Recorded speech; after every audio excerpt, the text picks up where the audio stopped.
So you have defeated the Nudibranchs, but now you're heading very quickly towards the Tides.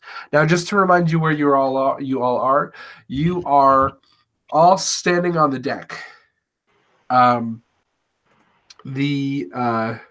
Buffalats have been sort of left in cruise mode.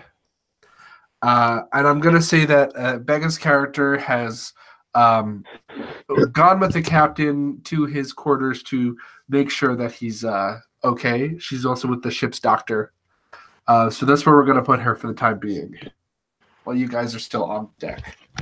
And yeah, you notice immediately that the tides are approaching. They're getting bigger and bigger, and you guys seem to be headed right for their jagged peaks.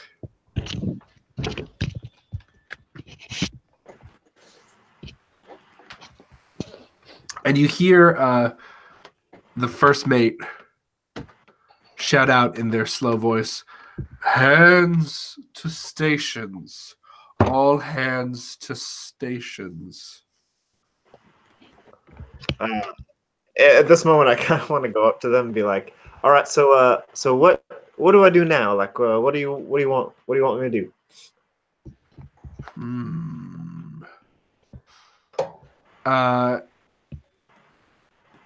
I mean, I don't know where Captain Eagle is. Usually, he tells me what's sort of going on. Sorry, I'm just pulling the stuff up. Information.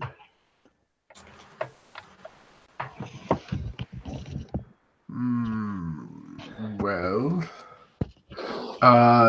where is the pilot? And you see the. It appears that the pilot of the ship itself has been knocked out after being pummeled by a number of Nudibranchs, and is sort of laying on the floor of right next to the controls for the lift of the ship, unconscious. Oh, this isn't good. Does anyone know how to use one of these? Or does anyone know how to wake a man up? Well, I'm certainly no mechanic or pilot, but I mean, I've woken a man or two up in my day. So I'm just gonna like first thing I want to do. I think I alluded to this at the end of the session last time, so this is backtracking slightly, but one of my tools is a camera, so I want to like snap. I mean, I don't know if that technically is a tool, but I'd like to have a camera as a journalist. We talked about that. That was okay. I want to try and get a picture of this character as clearly as I can. This guy who has the Nudibranchs before I turn my attention back to what's going on. Okay, you could do that. Board. Just to have documentation of what this fellow looks like. Yeah. But then I just like saunter up. I put my little notepad in my pocket, and I like the pilot. What's the race of the pilot again, or the species? The species of the pilot he is also a plateau dweller like yourself. Oh. So I just straddle him, like stand over him, like, on either side of him, and I cross my arms, and I just lean forward right in his face, and I just go, "Hey, you! Wake up!" Interesting method. So I'm gonna have you. Let's say that is. Sorry, I'm just getting to the scrolling down to get my stuff together. Boop. Page is that? 13. I think that's gonna be Dolus actually. All right. Because you're just trying to jar this guy awake with the force of your personality. So So Yeah. I So got 3 of clubs. 3 of clubs. Okay. So 3 of clubs is the apple. The hero's failure does harm to an ally. So okay. So yeah, I'll keep that. Why not? Okay. He doesn't stir. I'm just like shouting in his face, and he's like not moving, and I just get frustrated. You can tell me if this is okay, but this is my Yeah. thought about it. I just get frustrated, and I just give him in a final last ditch attempt, I give him a firm kick to the side of the ribs to try and get him to wake up. Yeah, and he does not wake up, and the first mate shuffles over to you and just like with surprising amount of strength pulls you off of him and says, "What are you doing?" Trying to wake him up. We need someone to drive this thing. That's no way to handle that. Sorry, I just remembered her voice. That's no way to handle that. Well, what do you suggest? Well,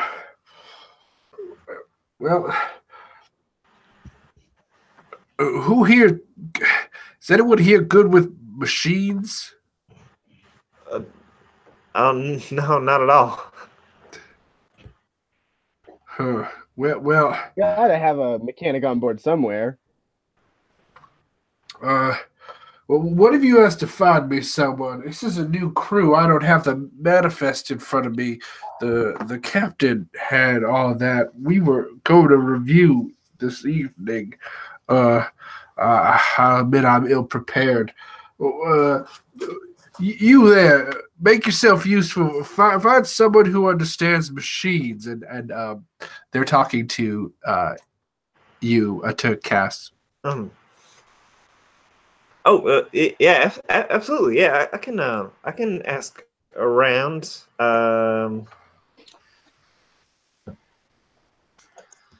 So what is Cass do to sort of find somebody? I just want to go up to everyone and be like, "Are you good at machines? No. Okay. Are you good at machines? No." Okay. Is Cass using any kind of judgment to determine who to talk to first, or is Cass literally just going one person to the One next? person at a time. Okay, then I'm gonna have you just draw just draw a card. This is just basically to see if if it works out for you. Okay. That So no redraws. is the 7 of hearts.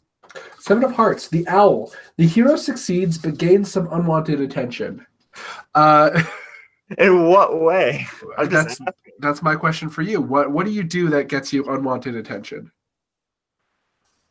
I mean, I'm definitely annoying people. Yeah. Do you think you annoy someone in particular?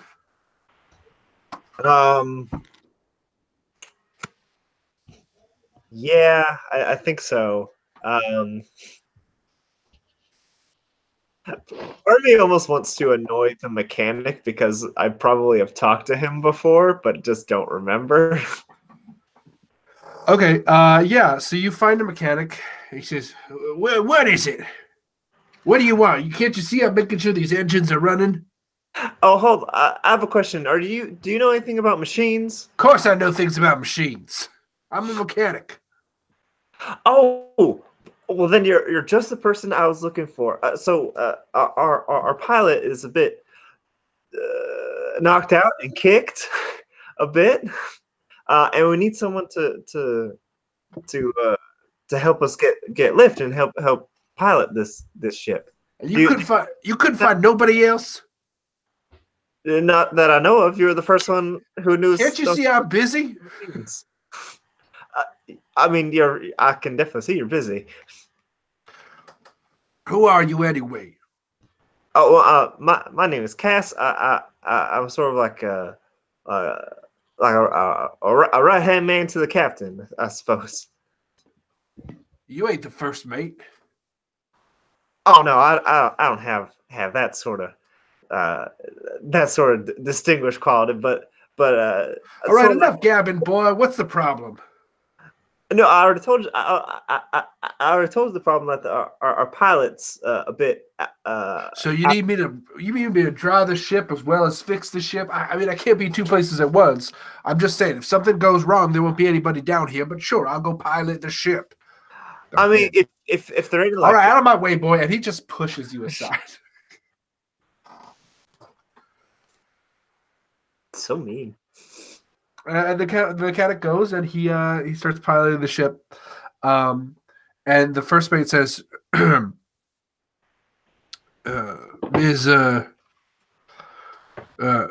Dromius. Your mic's off, Val, if you're there. Well, here I am. Sorry. Ms. Dromius, to your position, please. I kind of nod and where are we in relation to my perch? So you are probably halfway up the ship.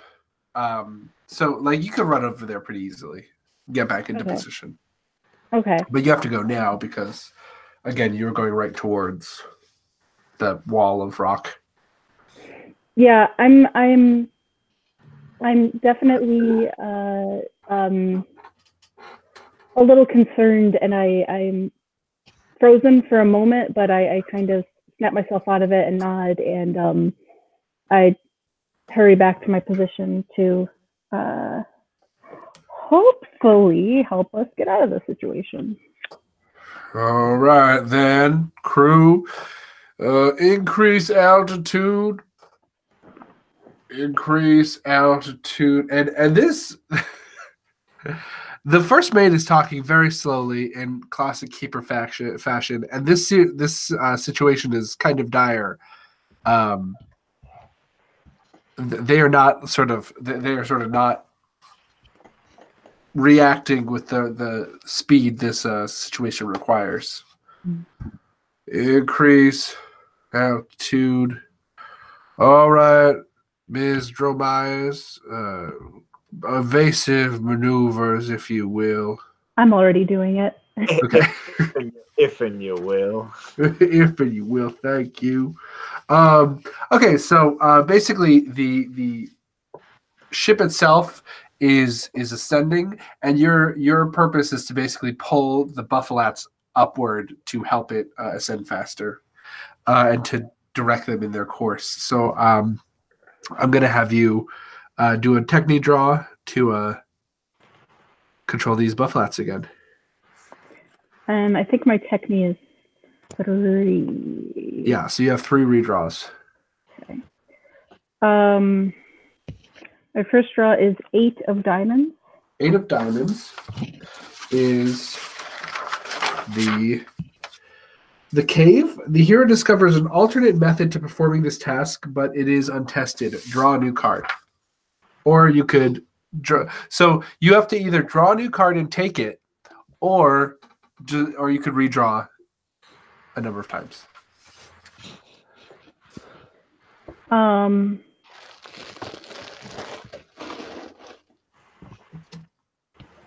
Okay, so if I go with this card, I have to redraw. You have to take anyway, what you right? get, yeah. Or you could redraw, and then you'd still have have 2 more redraws. Yeah, I'll just redraw then. Okay. I haven't rewritten for this new system, so I'm just adapting on the fly. But yeah, just redraw. I'll probably change that one. 2 of hearts. 2 of hearts. 2 of hearts is the farmer. The hero simply succeeds. All right. Yeah. Okay, so you managed to pull the buffalats out. The buffalats are all doing very well. The ship is ascending smoothly. You are just rising just over the peaks. But as this happens, something occurs. Even though everything is running very smoothly, one of the harnesses on one of the buffalats, the one that you did just a little too tightly, snaps. Yep. Okay.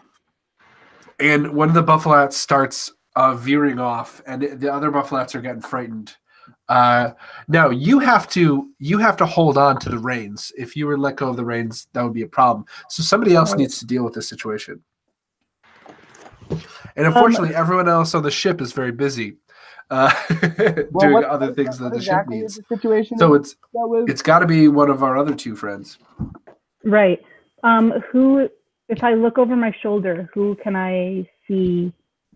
Just me. I'm probably the only person who's not like. Well, I don't know. Maybe not. I'm not. I feel like I'm usually not directly engaged with like labor on the ship. You know what I mean? Like I'm like I'll hold rope if people ask me to or whatever. But like, you know, if like you look around, I imagine that like I'm probably the only person who's just kind of like standing.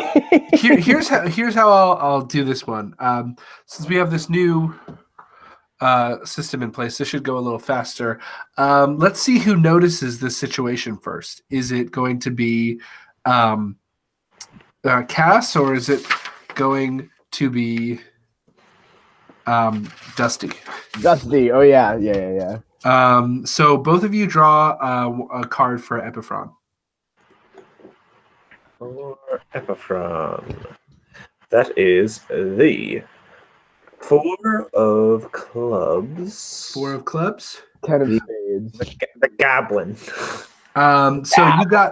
you got the goblin. The hero succeeds, but the results are not expected. And the 10 of spades, the hero recalls a memory from their youth that aids in their task. And what is the specific problem? Sorry, I know that the ship's going. So this problem is just noticing whether or not what the problem is. This is basically going to determine who jumps to action first, or if you both do.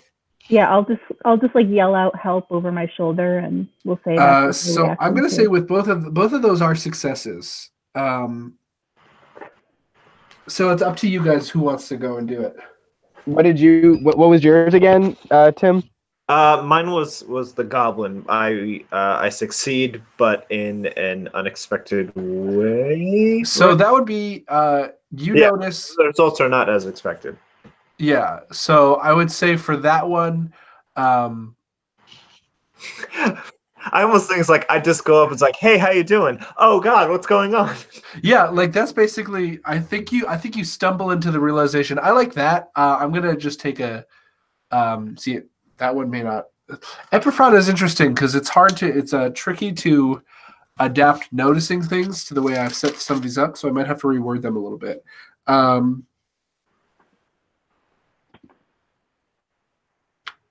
Sorry, I'm just making a note about that. Okay, yeah, I'm actually going to say let's have it be Cass who notices. And I think you are literally just sort of sauntering over and seeing how things are going. So let's play that scene out of you just kind of asking what's up and finding out that there's a problem.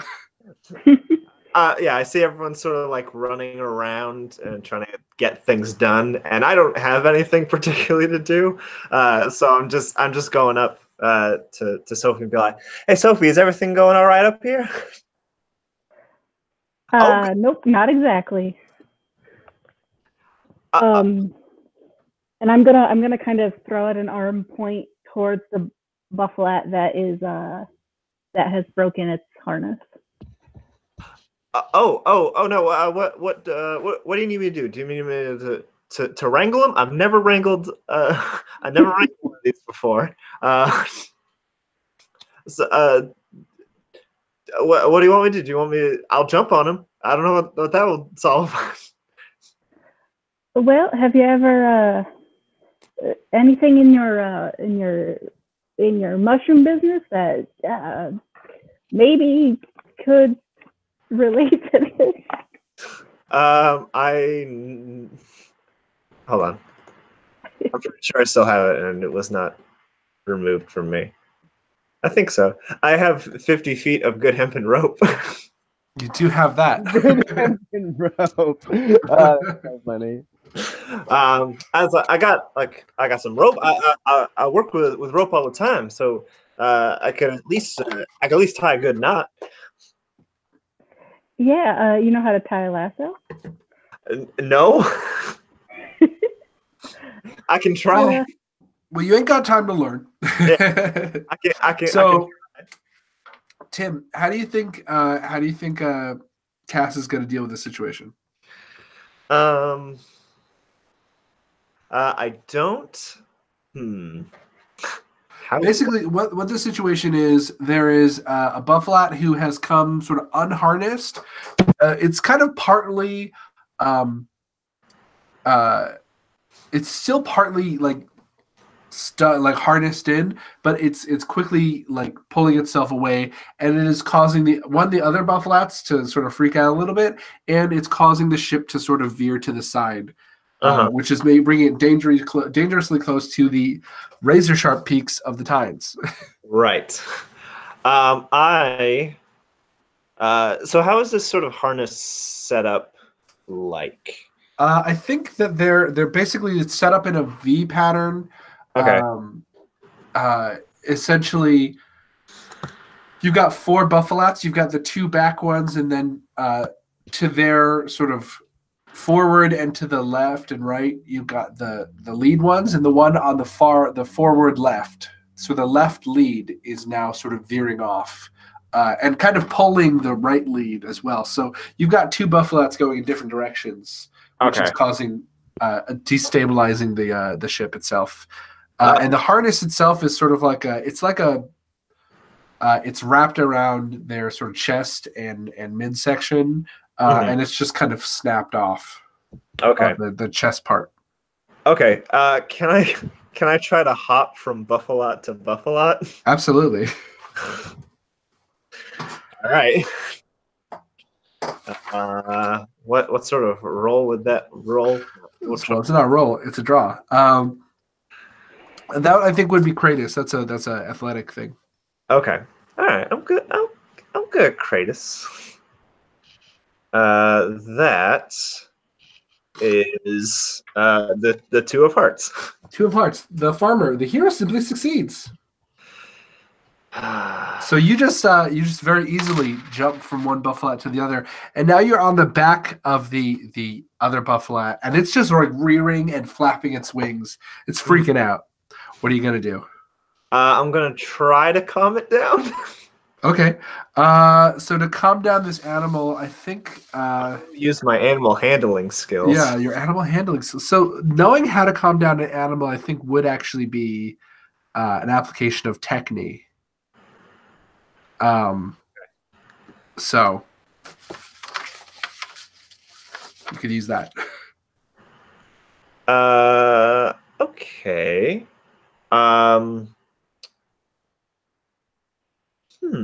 Interesting. I only have a 1 TCBV, so you just draw. You've got 1 redraw. That's basically what that means. Oh, is that what that means? That's how I'm gonna do it for now. Oh, okay. I thought if you have a 1, like that is it. Like you get that draw and that is it. Yeah. Actually, let's do it that way, and just change that 1 to a basically. Yeah, let's just keep it the same for now, but that's what that'll mean. Okay. So if you have a 3, you redraw twice. If you have basically you have those cards to choose from. I was debating whether or not how I was gonna handle that, but yeah, let's just do it that way. I think that's more interesting anyway. Yeah, I rolled the Queen of Hearts. Queen of Hearts. So the Queen of Hearts, the hero fails but learns from their mistake. So good news is your technique goes up by 1. But the problem with that is you learn an important thing you learn is not to try to pull on the sort of fur around the neck of the Buffalat, because that will make a Buffalat rear up and throw you off. And now you're falling. All right. I'm going to put on my respirator. So let's go back to Chris, to Dusty. You see Cass jump onto a Buffalat and then get immediately thrown off of that Buffalat. What do you want to do? I mean, does he look hurt? Well, he looks like he's falling from a great height. Oh, he's from a great height. Onto the deck of the ship? No. Oh. The abyss below. What do I does he have his 50 feet of hempen rope? He does. Where does he have the whole length? Well, you didn't really use it, Tim, did you? No, not really. So you've got it on you, yeah. Throw me the fucking rope. Throw me the rope, boy. I'm just like looking around for anything I can toss to him. Would a ship like this have like some sort of life preserver on it to like? I actually think it does. I think there is a rope that is essentially like it's got a balloon buoy that you can sort of toss out, and then a rope hangs from it. Yeah, perfect. Yeah. So yeah, I grab the I want to grab the nearest one of those and try and just toss it out to him. Okay. I'm gonna say you're just trying to aim it at him so he can catch it. So that's Kratos. Yeah. I'm trying to think if there's anything else, and I'm gonna do that first, and then probably also just yell for help. Help! 8 of hearts. 8 of hearts. 8 of hearts is the castle. The hero's failure gains them some unwanted attention. I'm gonna use my 1 redraw. Okay. Try and go for a success. That's fine. King of Spades. The King of Spades. The hero is aided by a supernatural power. So that actually means you have 2 redraws now, and whatever you get, so you can redraw once or twice, and whatever you get will allow you to will be basically a supernatural power aiding you, and you can determine what that is. Got it. I see. Okay. So I get two redraws now. Yeah. 6 of spades. 6 of spades. 6 of spades is the Black Knight. The hero succeeds by doing. Okay, the hero succeeds, but by doing so, draws the. There's just a buy in there that shouldn't be there. The hero succeeds, but in doing so, draws the attention of an old enemy or rival. Yeah, let's do that. Let's go with it. Okay. So what's interesting there is that there's a supernatural power that is aiding you. I think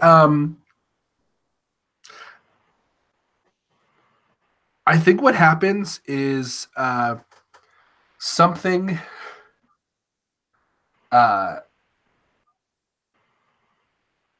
essentially flies up from below, and without meaning to, bumps into basically careens into Cass and throws him back onto the deck, and then lands on the deck next to him. And there you see. Hi, friends. You see a figure, and this is something you've only heard stories of, legends of.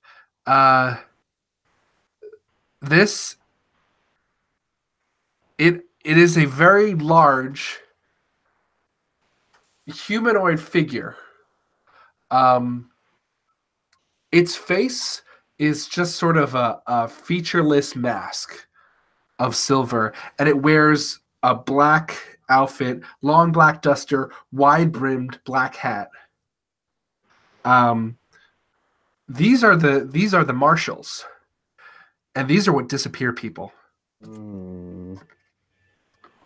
You've never actually seen one of these, but you've heard.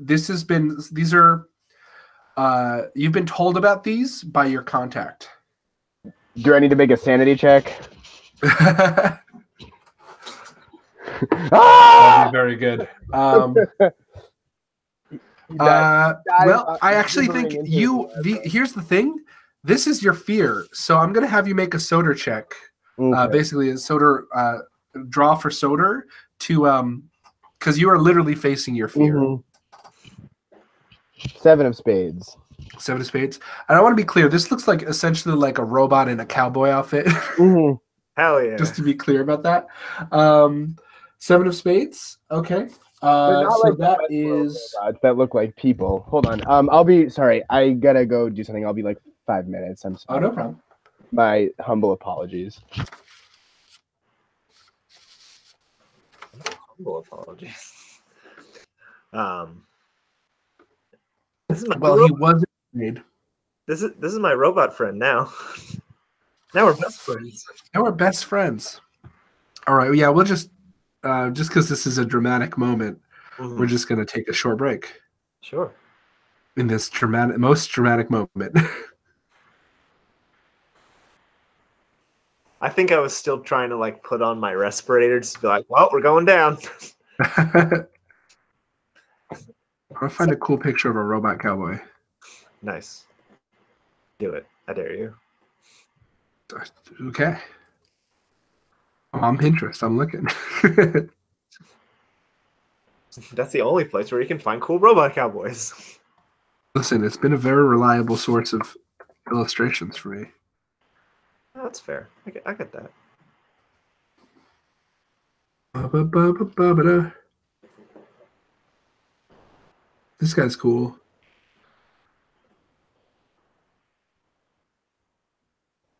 Dusty Watts.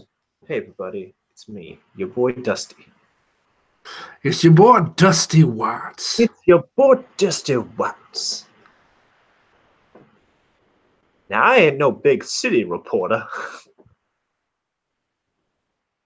Yeah, this is pretty dope. I like that. It's got 4 arms. It's just to say, sorry, I found a cool picture.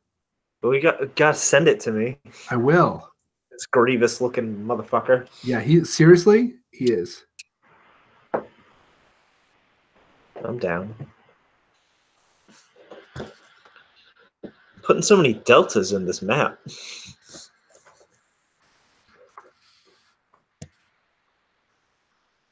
I'm gonna say where I'm That going. guy's pretty dope. Hell yeah. Yeah. Hold on. 2 guns, 2 swords. Two guns, 2 swords. Can't lose. This guy? Like, do the other characters see this guy? Yeah, for sure. Everybody sees him.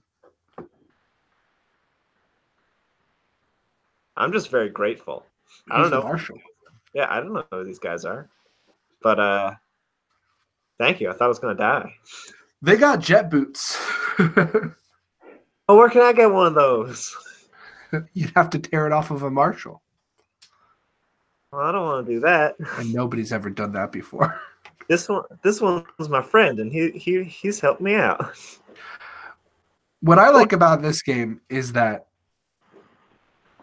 a dramatic scene can quickly descend into many terrible things happening at once. Yeah. And I don't think that's necessarily a bad thing. And I love it.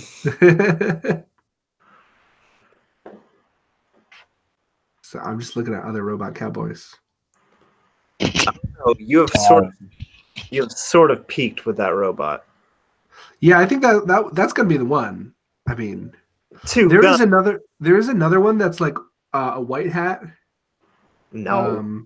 No, black. Did you draw Black. What? Did you draw this? No, not at all. I I just saw the link. I'm just looking at it now. It's just a cool image I found that's close to a representation. This is one with a white hat. Yeah.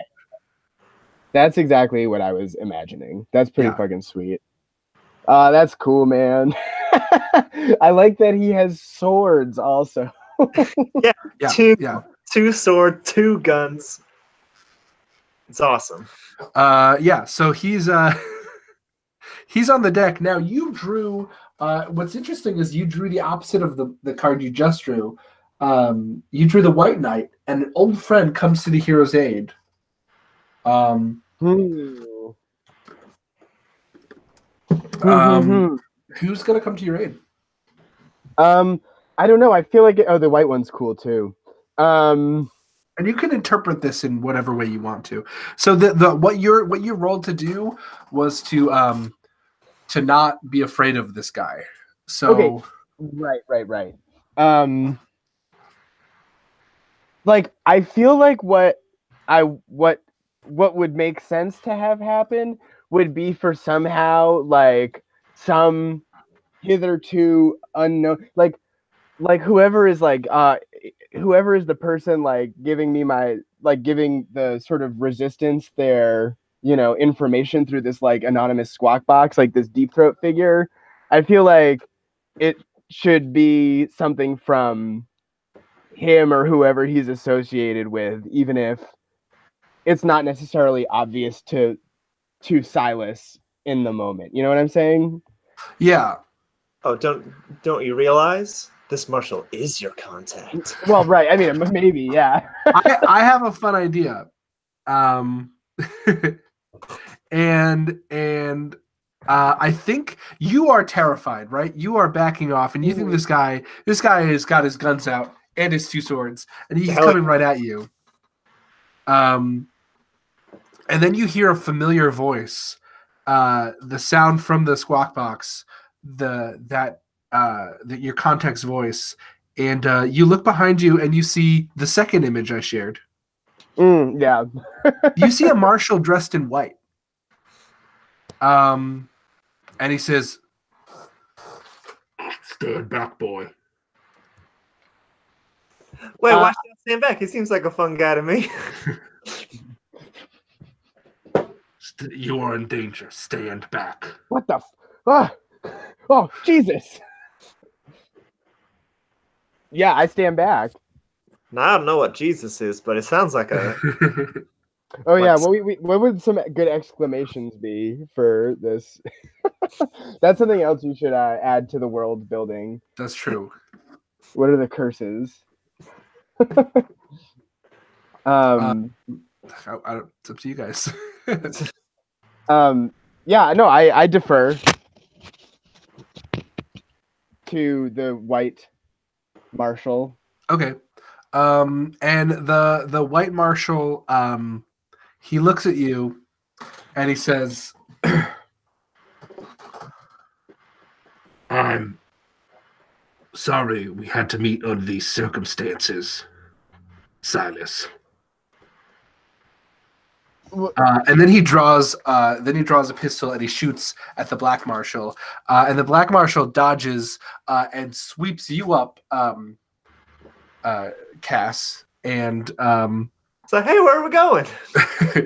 and holds one of his swords, because he does have 2 swords and 2 guns, to your neck. Meanwhile, going back to Sophie, you still have this problem in front of you, and you're now listing toward very close to the edge of these rocks, very dangerously close. Like basically you are past the rocks, but you can feel the hull of the ship scraping against them.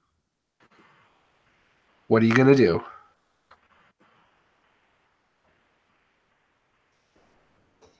Your mic is off.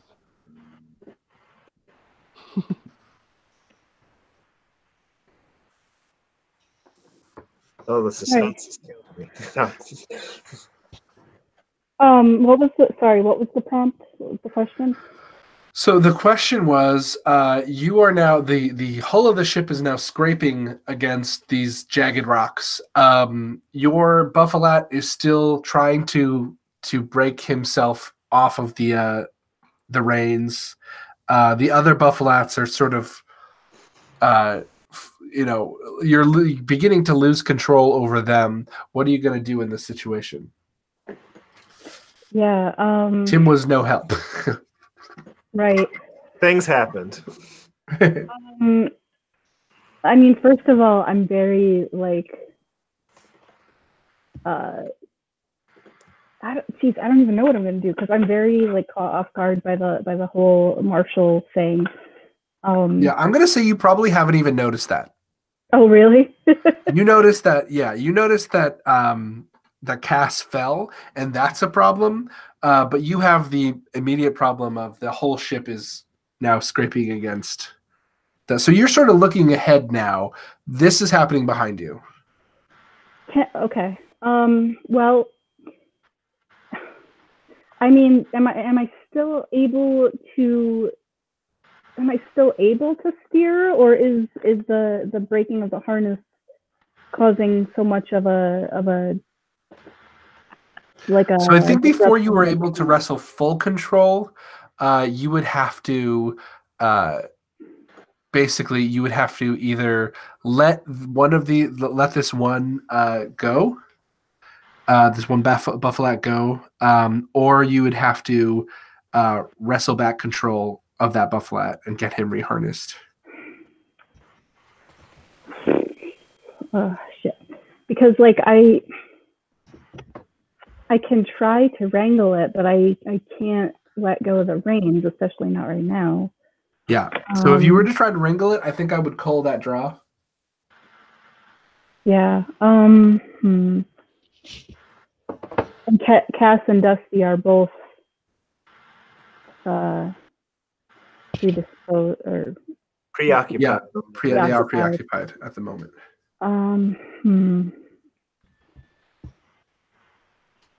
I mean, for one thing, I'm gonna say I'm just I'm steering as hard as I can. Like I'm pulling the reins as hard as I can, trying to pull out of this situation.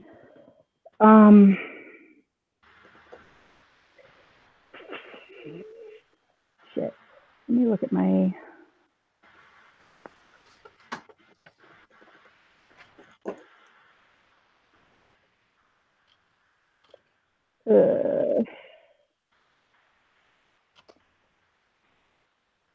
You've got an axe, a cattle prod, and a rope.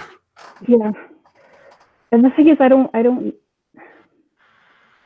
necessarily want to lose a Buffalo, especially this soon into the.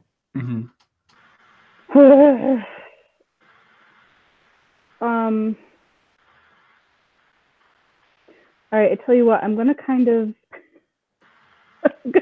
do a desperate. Also, I want to make a note to everybody. You can draw from the spring and winter cards at any point. That may make things worse, but it is an option. Well, mine says winter no draws. No, that's for money. Oh, okay. Yeah. You can, so the spring and the winter, now winter adds so the way that works is winter adds potentially a boon or an obstacle, and spring adds another character to the mix. So it may not be good, but those are things you can do, to make things more interesting, or in moments of desperation when like things seem impossible, there's a chance that, if you pull from those, something beneficial could happen. Well, can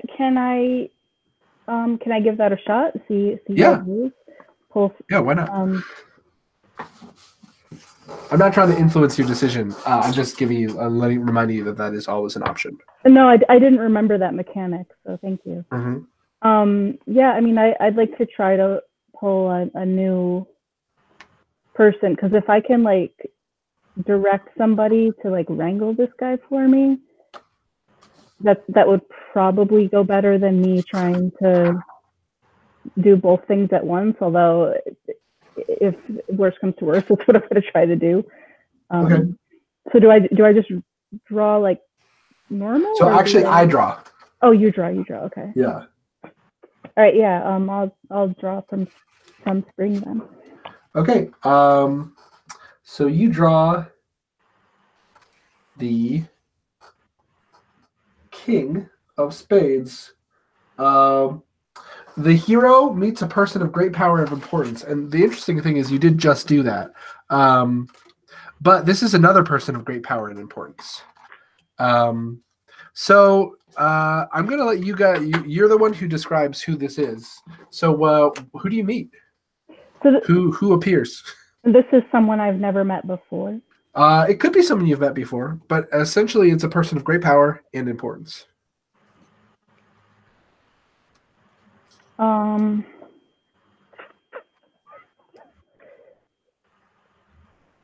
Is there I'd like to meet like a member of the ship's like crew, like someone who would, you know, like on a normal ship, theoretically they'd be like raising the sails and they'd be, you know,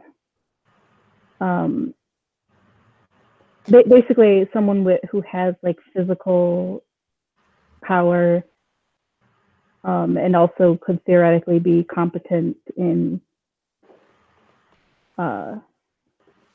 trying to get this thing under control. Okay.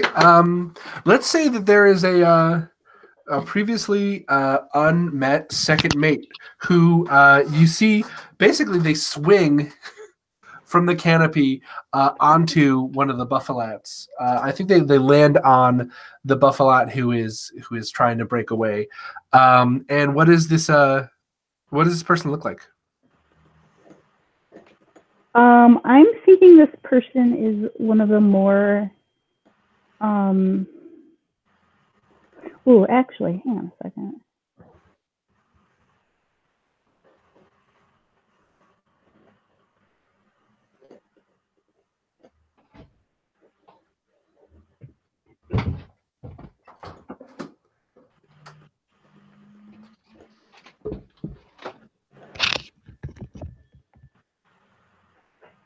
Would it make sense for it to be a keeper? Because I know there are some keepers on the ship.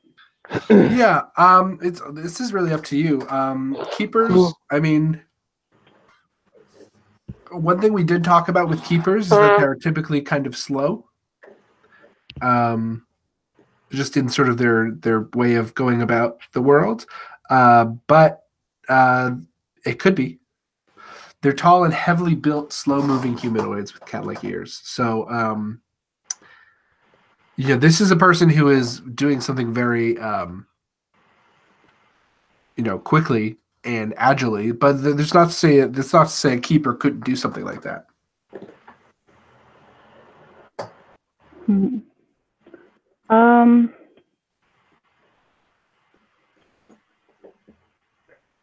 Well, then maybe I just want like a buff-ass plateau dweller. Okay. Like I want a hunky second mate. I'm thinking, and what I was originally thinking is, they look more avian on the end of more avian looking plateau dwellers. So yeah, I'm just thinking someone kind of burly where like I see them and I'm like, okay, you can probably help at least in some form or fashion just by looking at them. Okay, so this second mate swoops in and grabs onto the back of this bufflat and manages to actually grab the loose rein and using a sky sailor's knot, tie it back into place. And it gives you a thumbs up and a very charming, if beaky, smile. And now you have control, but you still have to sort of regain control of the panicking buffalats. Yeah, I'm gonna as soon as I get that thumbs up, I'm gonna belt out like a very cowboy, like yeehaw, and hold those reins as sharply as I can, and just try to, it's probably not going to be, it's probably going to be a bumpy ride for the people on the ship, but just to prevent us from, busting our hole open. Okay, draw a card for me. This one? I mean, you could draw with technique. Okay. Well, my first draw is King of Spades. King of Spades. The King of Spades is the hero is aided by a supernatural power. Draw two. So if you wanted to do that, that did just happen. So you could draw again if you wanted, because technique is here. If And remind me, because I don't remember what you settled on. When I draw again, do I have the option of picking the first or second, or do I have to do the second? You have to do the second. Okay. But I have 3 draws, so I'll just draw again. I'll give it a shot. 4 of spades. 4 of spades. The lighthouse, the hero simply fails. So you have 1 more draw. Oh, God. Okay, here it goes. 10 of spades. 10 of spades. A lot of spades. The milestone. The hero recalls a memory from their youth that aids in their task. So draw another card, and that card will be your result. Okay. So many draws. I know. So many. Again, I have to modify this for the new system, but... It's another spade. It's a 9 of spades. Jeez. The forest. Oh, no.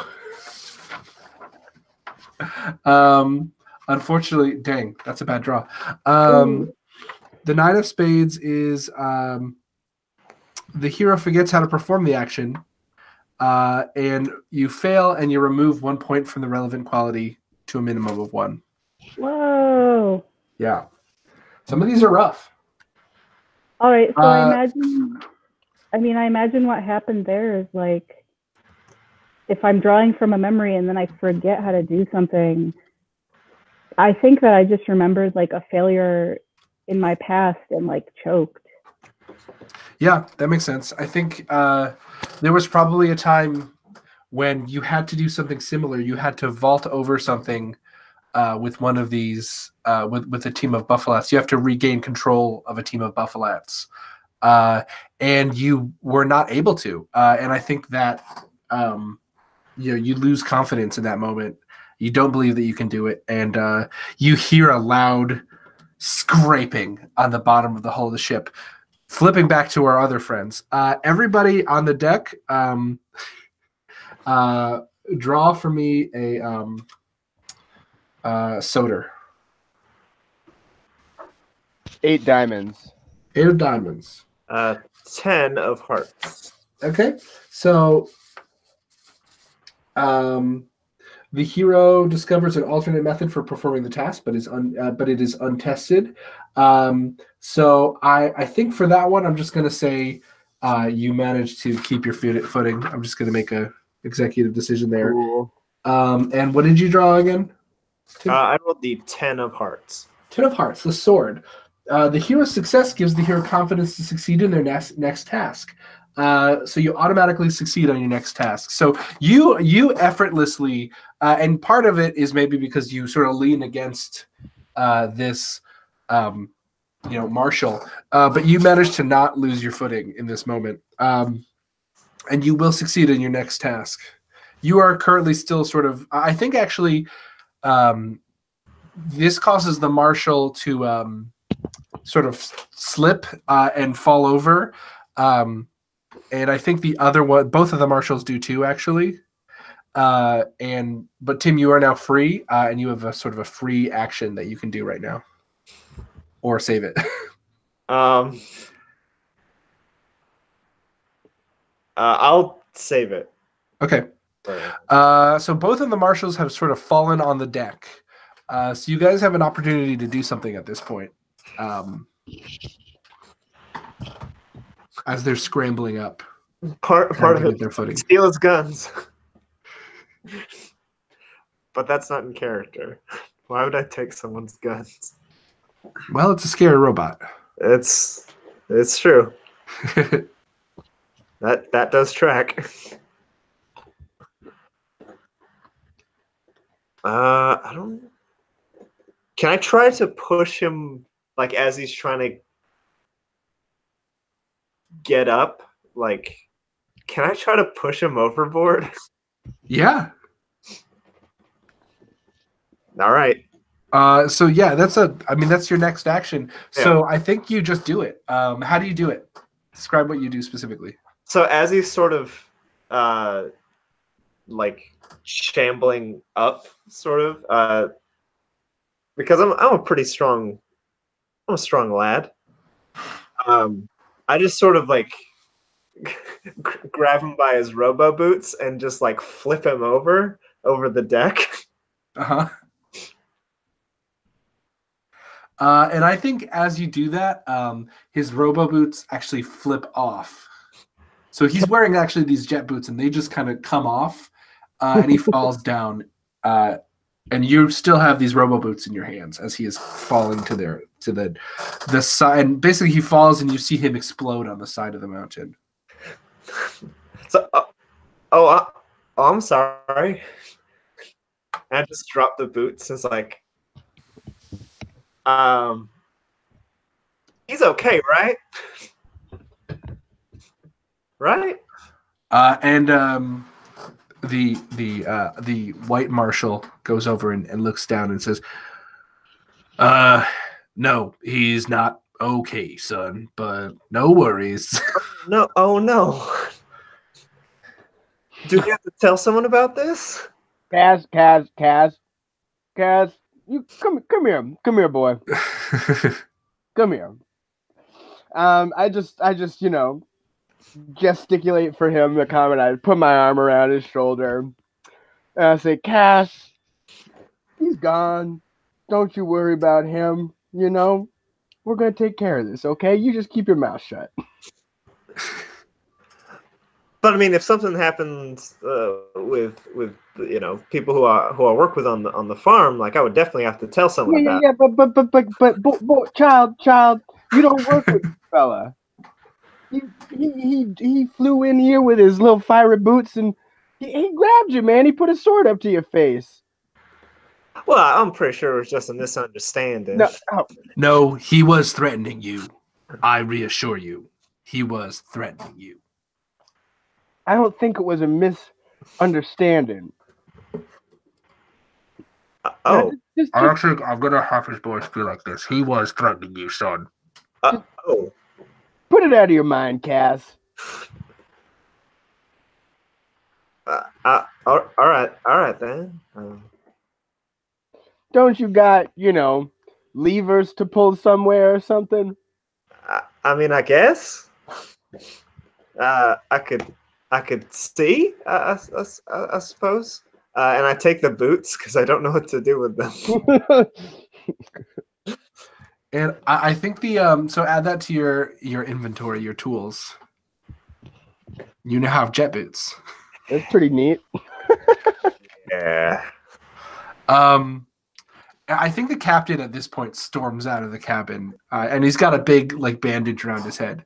And he's my contact in the conspiracy, right?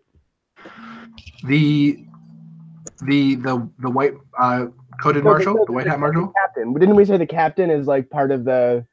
Yeah. Yes, he is. Yeah. Yeah. Cool. Sorry. Continue. I just wanted to. Oh, no problem.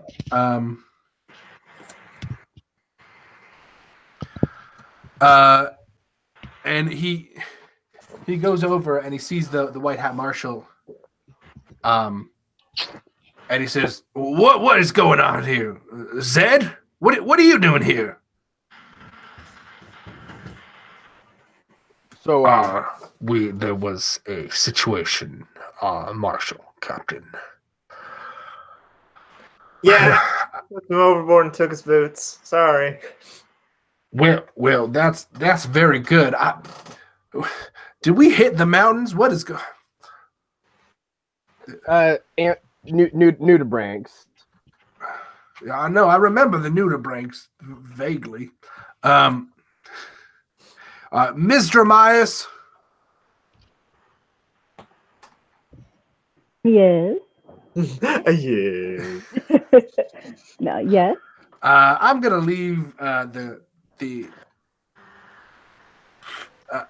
I'm gonna leave your driving to second mate Finch, if you would. That was a poor display, I have to say. I thought I had confidence in you, but perhaps it is just the stress of the day.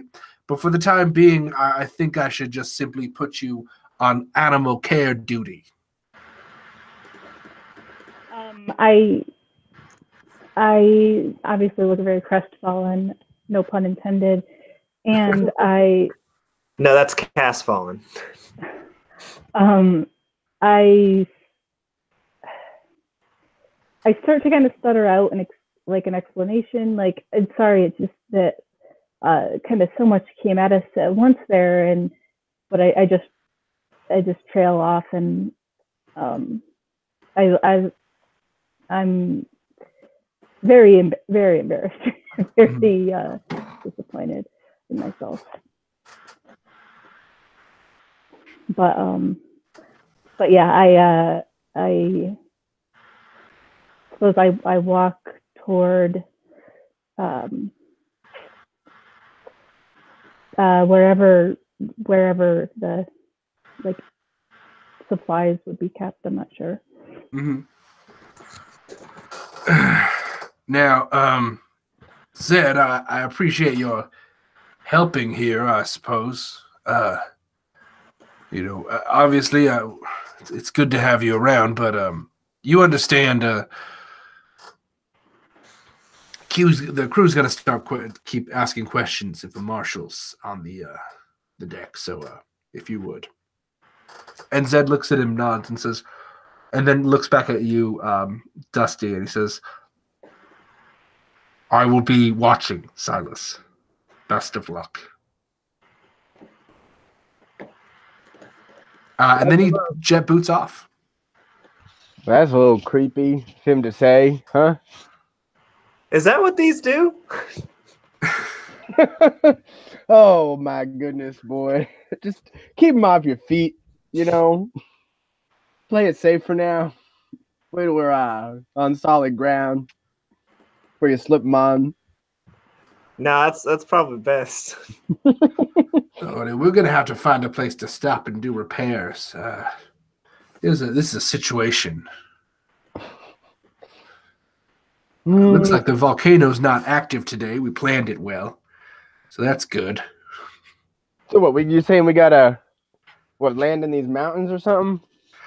No, I think we could cruise to the first island out ahead. And he shouts up, "Miss Brinestone, do you have eyes on an island?" And you hear from a crow's nest far above, "Aye, aye, Captain. It's in about 30 knots. No, sorry, 30 leagues." Well, it's still a ways away. Excuse me. We should be fine. We should be fine as long as we don't run into any more trouble. But these repairs are bad, and we can't make the rest of the trip with the ship in this condition.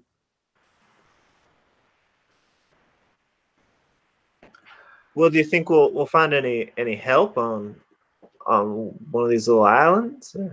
Well, son, I don't know. We are in uncharted territory. Wait, what? No, wait, we are? That's right, son.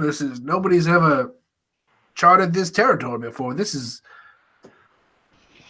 we're off the map, son. Oh wow, that's amazing. Yeah, well, I blinked and I missed it. I threw a guy off a ship and I missed it. Well, we're over the Tines now, and you look behind you, and indeed the Tines are behind you, and you can see the uppermost peaks and bits of the bottom of the ship sort of clinging to the top of the peaks. Oh, well, there's your problem. Yeah, it is. Well, back to your positions, boys, whatever those are. I have to go see what the trouble is here, talk to the mechanic. And sort of pilot up as he's sort of going off, and be like, "Yeah, I was gonna ask what I was supposed." Oh, never mind. And so, Val, I think Sophie, there's not, while the animals are, being driven, there's not really a lot for you to do here. So you're sort of in the same situation as these two, where you haven't been sort of given a formal task. Yeah, I think I'm kind of just at the moment, I'm just kind of idly like toying with the supplies, like maybe I don't know, saddles or horseshoes or whatever we may have on hand. I think I'm just kind of in my own head and just kind of what's the word I'm looking for? I don't know. I'm just playing around with the items. Okay. And before we move on, I'm going to use the bathroom real quick. Sorry. No worries. Yeah, can we take like I don't know, come back at a few minutes? Yeah. Yeah. Quick bio break.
I have returned. Damn. Val, don't be discouraged. I also put that situation there where the captain demoted you, also so that you would be with the rest of the party. Gotcha. Because jumping back and forth was getting old. I fucking hated it.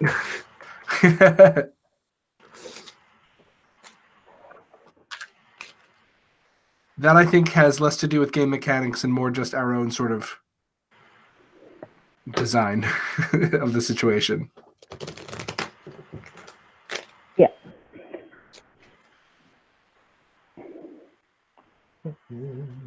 That's okay though. Sure. It's growth. It's a greenhorn. Yeah, listen. This is an opportunity for you to later in the story come back and really nail it. Come back in. I'm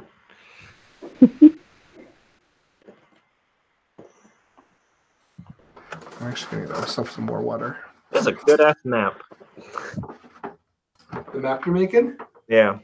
Oh, nice. Congratulations. Hey, thanks.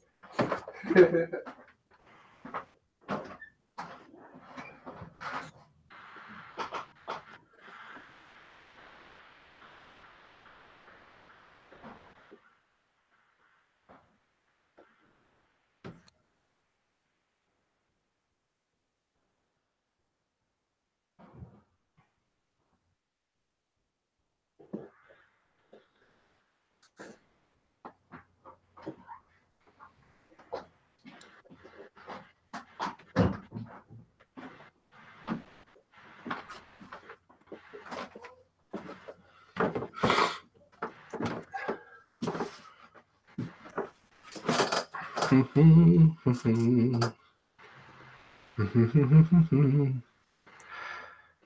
boo boo boo boo boo boo boo boo boo boo. Is that the theme song? Yep. Ba ba ba ba ba ba ba ba ba. That's so familiar. This is crazy.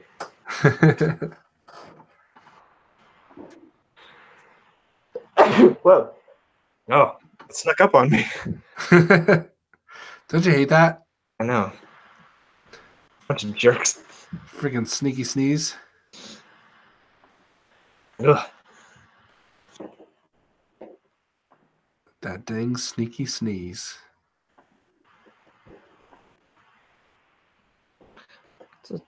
Dang old sneaky sneeze. Snaky sneeze.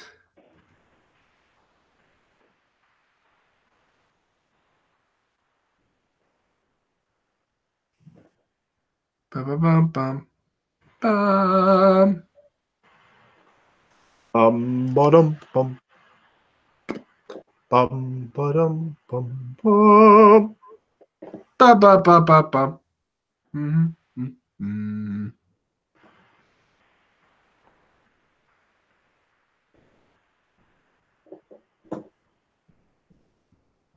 Yeah, Josh, I don't know if can you see that? It's a little map down to it. Oh, hey, look at that. Hey, look at that. Look at that nice little map of that nice little pointy guy. Well, it's like it's gonna be the midpoint. That's that midpoint is gonna be Sarconi where we are. But up there it sort of makes more. Up there's the empires right there. And then there's the Northerlands above that. Where's Hammer Bay? It's the bay that looks like a hammer. I'm back in I here. couldn't find a bay that looked like a hammer in that.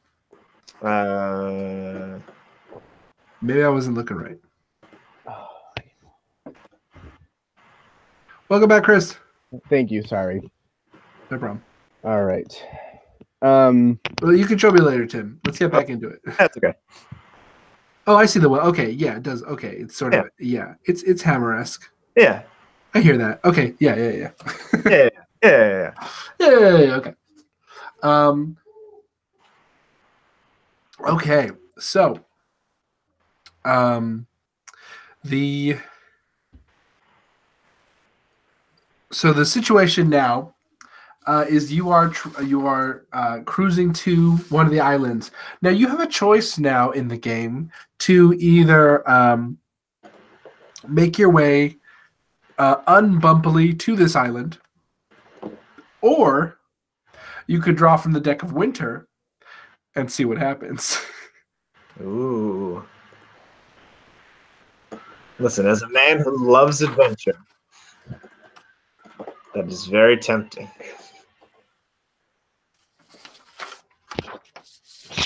I don't know. What do you guys say? I'm fine with just letting fate decide. Yeah, I mean, what's the fun of the game, right? Yeah. Yeah, this would be a situation of like when there's travel time. If you want to make it more interesting travel time, you can, or you can just sort of get to your destination. But yeah, let's draw from the deck of winter. The 4 of diamonds. Oh, the 4 of diamonds is the lighthouse. The heroes encounter someone in danger. Oh. And I think what you encounter is you see off the side, off the sort of the starboard side, a little bit in the distance, you see someone hanging by, like, basically someone being held up by a balloon. And sort of floating upward. But there appears to be a small. If you look closely, you can see a small dragon, sort of on top of the balloon, looking like it's up to mischief. I'm gonna snap a quick photo. That's a good one. I'm treating this like a Pokemon Snap Safari. Ooh, danger! Click. Yeah, yeah, exactly. And this is like a cat-sized dragon. Looks like a winged Gila monster. Are we pretty close to this person, or? Yeah, they're probably about 30 feet away from the starboard side of the deck. So you're flying right past them.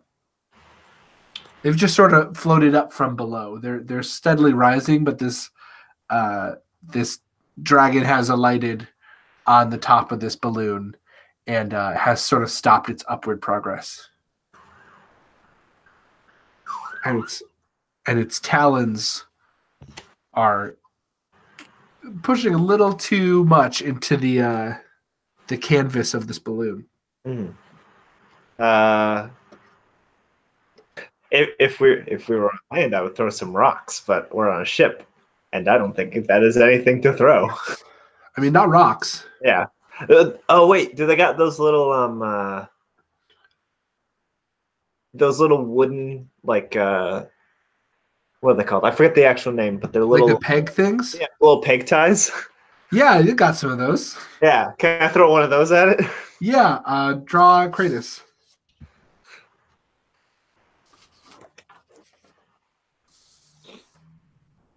Big. That is the King of Hearts. King of Hearts. The King of Hearts. The Sun. The hero digs deep and draws out a power they didn't know they had.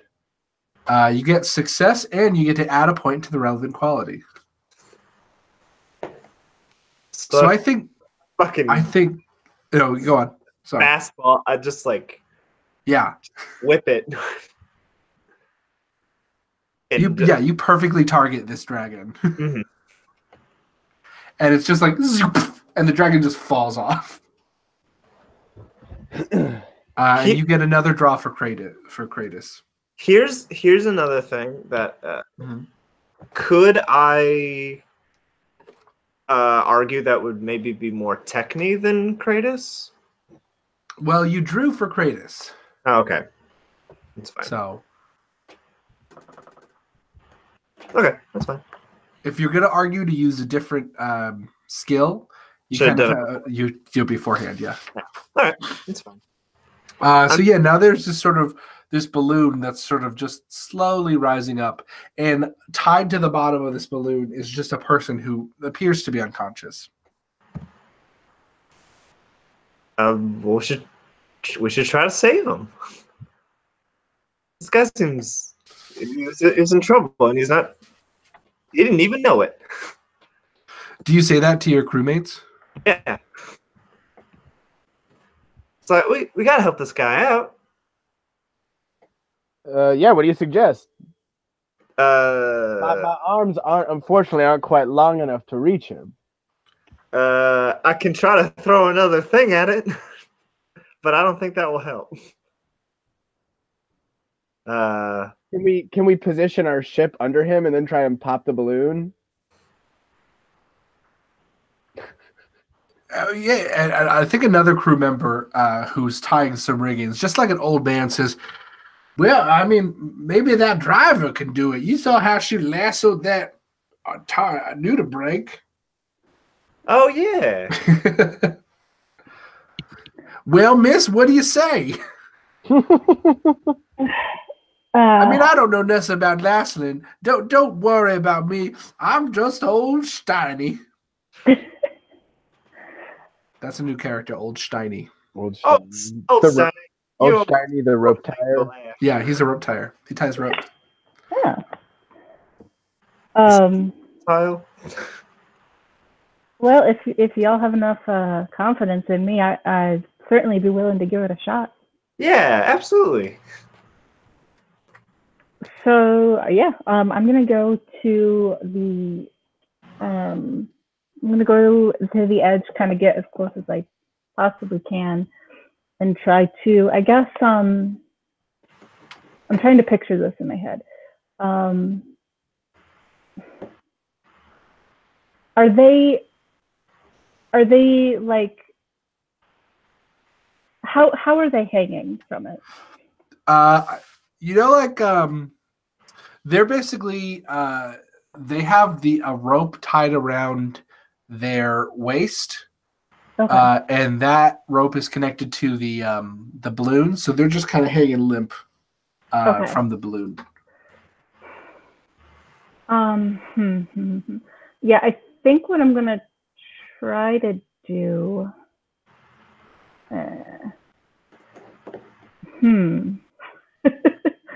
Trying to think of a way to do this without hurting the person.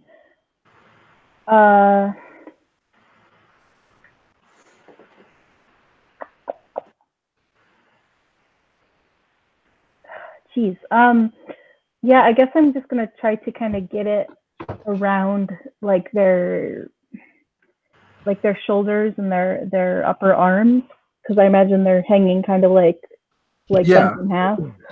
Mm-hmm. Yeah, so I'm just gonna try to get it around the top part of their body and just tight enough that I can kind of reel them in. Okay.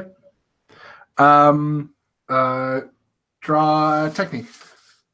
And I have -1 to technique now, right? Yeah, so basically you can only redraw once. Okay. And it's not -1, your score has permanently gone down by 1 until it increases again. So my first draw is a Jack of Spades. Okay. Oh, sorry. Yeah, Jack of Spades. Right. The Jack of Spades is the rake. The rake? You've been not drawing great today, and I'm so sorry. You can redraw this one. It's the rake is the hero's failure is so shameful it invokes the ire of all those around them. So if you want to redraw that, you can. Yeah, I'm sure gonna redraw. King of Hearts. Okay, King of Hearts is good. That's the sun. The hero digs deep and draws out a power they didn't know they had. Success and add 1 point to the relevant quality. So here's the good news. Your technique is back up to 3. Hell yeah. And I think you're so freaking good at lassoing. I'm determined to prove something now. Yeah, for sure. And you do. And you very easily rope it around them and start drawing them in. You could do it. You get them to the deck and untie them from the balloon, and you see it is a person. Looks like a young woman, with she's got paler skin and sort of almost like white hair, which is weird for a younger person. Mm-hmm. And you also notice something. There's nothing particularly avian about this person. So they look human, or? Yeah. Okay. I'm gonna, kind of untie her and lay her down flat on the deck to kind of get a better look of what we got going on here. So she appears to be unconscious. Okay. But she's breathing and appears to be, yeah. Okay. And I asked this to my crewmates. Who's the medic on the ship? Well, there ought to be one. Is there like Gosh, we should. Well, this is out of character. Is there a personnel directory or something? Like, how familiar are we with this ship? I think you've met many members of the crew. So there is a ship's doctor. Would it be what? I can do my usual thing, but just running around and asking. What would like a medicine be? What skill? What? Or I don't know. What are they called in this game? Attributes, characteristics. Yeah, so that'd be technique. Technique. Okay, so not me. But you can find a ship's doctor. Actually, last time you heard about it, the ship's doctor was with the captain. The captain was in their chambers. Are there radios on this ship? Can we communicate each other without? Can we like buzz the captain, or do we have to go to his door? I think you have to go to the door. Okay, cool. Can I send a carrier pigeon to the captain? No, I'm kidding. The carrier pigeon. All right, I run down the hall and bang on the captain's door. What is it? It's me, it's Silas. We got a situation. Can we get are you with the doctor in there? Another situation. Look, the doctor's just tending to my wound. Hold on. And captain comes out, opens the door, stands over you, and says, "What's the situation?" There was someone up on a balloon. That little lady with the lasso. She got him, pulled her on down. She's hurt. She doesn't quite look right. Maybe you should come see with your own eyes, but bring the doctor. What in the blazes? Doc, right over here. And the doctor comes out. The doctor is a very thin, nervous-looking man. He says, right away. What seems to be the problem here? I'm a little nervous for a doctor, Doctor. Well, this is not exactly what I was anticipating when I signed up. It's just been it's quite a day. I tend to be I suffer some nerves, but You got he takes out a small vial and drinks out of it. And so, but I'm fine. What is the situation? I look at the vial and I just say, "Yeah, you'll do. We got someone hurt. Just and you notice the vial says laudanum. Yeah, perfect. Just the kind of doctor we're looking for. Come with me, and I run back, and present the situation to them. Oh well, this is let's see. Check the vitals. Well, she seems to be alive. Let's see. And the doctor just sort of shakes her, and she immediately her eyes spring open and she's, what happened? Where am I? Silas doesn't say anything, but he rolls his eyes. He's very annoyed that he could have just probably yelled in her face this time and effectively woken her up. This time it would have worked. Yeah. It's like, dang it. Yeah. Who are all of you? I quickly, without asking permission or anything, I take a picture of her. What was that? What are you doing?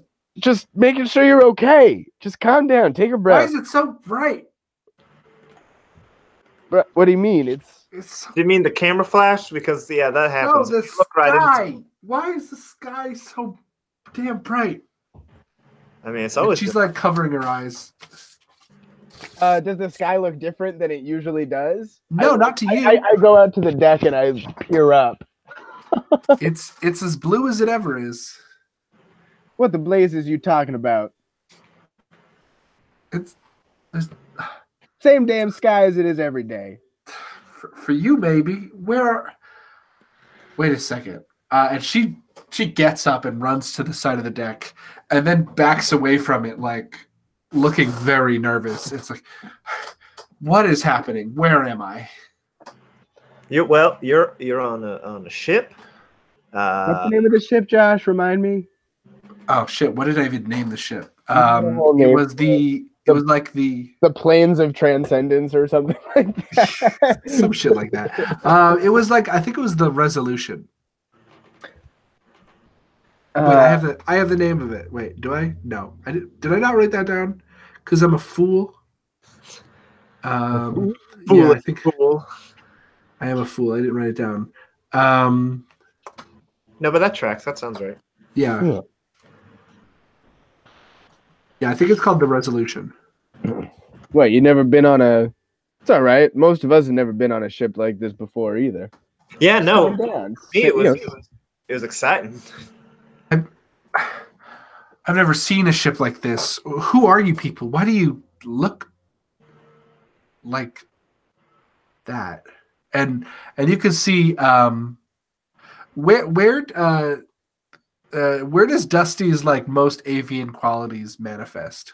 I feel like it's like just in like the general sort of, I don't know, like bone structure. Like his eyes are like, he's like, I don't think he's particularly tall necessarily, like not unusually tall, but he's very thin. He's got like a long, thin neck, and like his head kind of bulges out on top of it, and his eyes are probably like, high and like set maybe slightly further back on the sides than like not quite as front facing. I think it's subtle. I don't think he has like a beak or feathers or anything like that, but I think just generally like the bone structure is vaguely like Roadrunner-esque. Yeah, okay, that makes sense. I think she links to each of you, and she sees your sort of long Roadrunner-y quality. I think she sees Sophie's the feathers on Sophie's arms. And she says, "What kind of people are you?"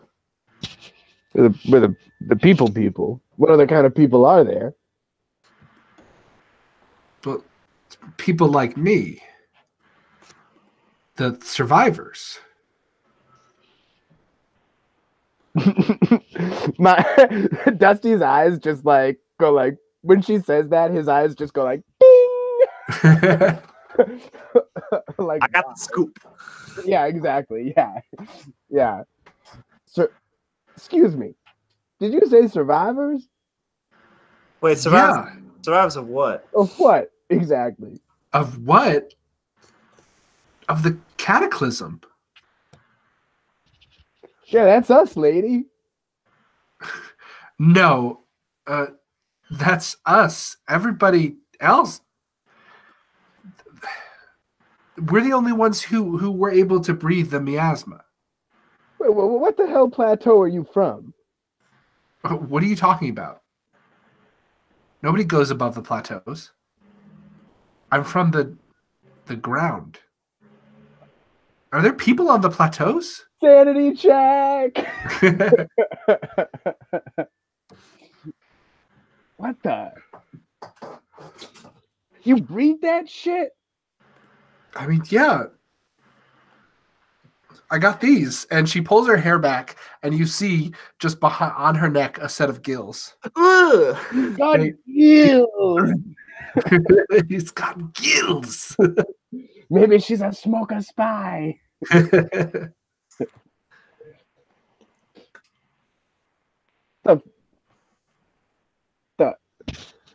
So the legends are true. There are still people living down there. Well, miss, my name is Captain Jericho Eagle, and you are on my ship, the Resolution. How, may I ask, did you find yourself in this particular position? Well, I was, and she looks nervously back and forth, and there was an accident with a balloon. And you guys can, if you desire it, draw for Epiphron to see if she's telling the truth about that. An accident with a balloon? Yeah, why Yeah. not? 3 of spades. She's looking shifty. 3 of spades.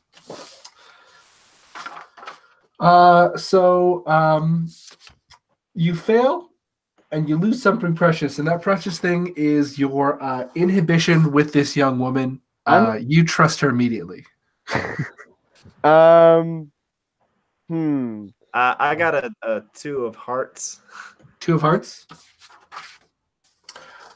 You succeed. You simply succeed. So you know she's lying. You can tell. Mm-hmm. I'm not going to push it right now.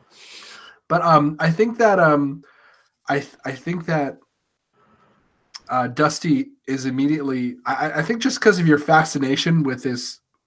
Yeah. This person.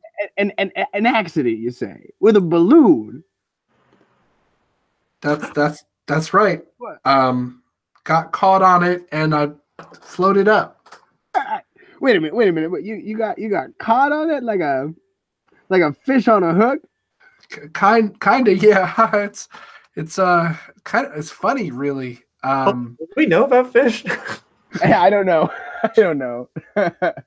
like a tank on a harpoon. Yeah, and she looks at you like, yeah. Yeah, something like that. Listen, look, if you just want to drop me off somewhere, I'll find my own way down. I guess, do you guys have any climbing equipment? Not really. Well, I mean, you guys, could you just like go down and drop me somewhere? Personally, I don't see a problem. Had a little accident. Yeah, we can just bring it back. That's not going to be possible. Damn. Well, I don't think that's possible. I'm pretty sure a lot of us would probably die from that. Yes, certainly we would. Unlike you, we have not developed the ability to filter out the miasma. So, fortunately, we don't survive. So, what did you just climb over it? Yeah, I mean, I suppose so. That's what the keepers say. We were delivered from the miasma. So yeah, I suppose that is what happened. There are some who would say the gods showed us the way, but they, that's that's just one opinion. Wait a minute. Wait. So do we have a map, right? Yeah, sort of. Hey, Captain, give me, or I don't know. Maybe I just pull one out wherever I get it from the captain, wherever I acquire a map from. I want to show her the map.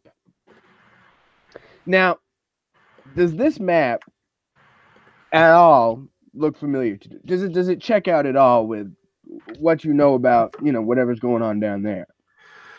Well, I mean, that's where the mountains are and the plateaus. Sorry, I mean her. That's where the mountains are and the plateaus. But there's no detail here. Well, right, we don't got much detail, just a thick layer of smothering haze separating us from whatever horrors lurk below. Now, sorry, horrors? Yeah, it's got to be apocalyptic down there. I mean, it's not easy, but that's where I'm from, okay? You guys can just chill, okay? It's been rough. But we're making a life down there. How many of you are there? I don't know. We're kind of spread out.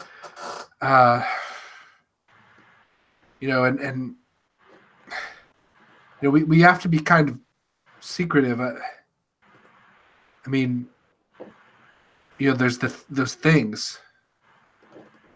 Things? They sometimes come down from the clouds and they, come after us. Do they mostly you're not one of those, are you? You don't know any of. Well, you mean the guys with 2 swords and 2 guns? So you've seen them? I pushed one off a cliff. I pushed one off the boat. Yeah, we just had our first introduction. Oh well, yeah. They, I don't know. They sometimes they'll come down and they hunt us. We have to hide from them. Well, that's not nice at all. Well, I'm glad that I pushed him off the boat. I told you. But that doesn't happen a lot. As long as we, stay away from the tower. That's what I was working towards. So you know about that thing, huh? Well, yeah, of course. I don't know how tall it is. Nobody can see the top. And then she looks over and she sees it in the distance. Nobody until now. That's where we're going. What are you crazy? That's where the things come from. Whatever is in that tower, it's no good. That's what caused the miasma. The things in the tower. I pull out my notepad. Tell me more about that. Well, I mean, our histories aren't the best, but there was it was a long time ago. It's ancient, really. But they were trying to do something. The people in the tower, they were trying to change the world, and it didn't work. And they, they had already drained the world of its resources before they could even get to this point. And then, they said they were going to fix it, and then they made it into this. and then they just went to their tower, and I don't know what else. It's just a lot of people started getting really sick, and just a few of us didn't. Do they ever communicate with you? It's just gotten worse since then, but we've adapted, I guess. Do they communicate? No, not beyond sending those things to kill us. They don't want anything to be alive down there. That's why they created them, yes. Excuse me, pardon me. Sorry, who are you now? I'm Sophie, but that's not important right now. Listen, it sounds to me like you've had quite an ordeal here, and I think maybe the miasma's maybe got into your head a little bit. Why don't you lay down for a bit? I'm gonna have you draw a guile. Yeah. Dolus. Dolus. Okay. 3 of diamonds. 3 of diamonds. The lantern. The hero is aided by dumb luck. Draw 1 more card. Okay. King of spades. King of spades. The hero is aided by supernatural power. Because that's the 2 draw cards. I'm just gonna say that.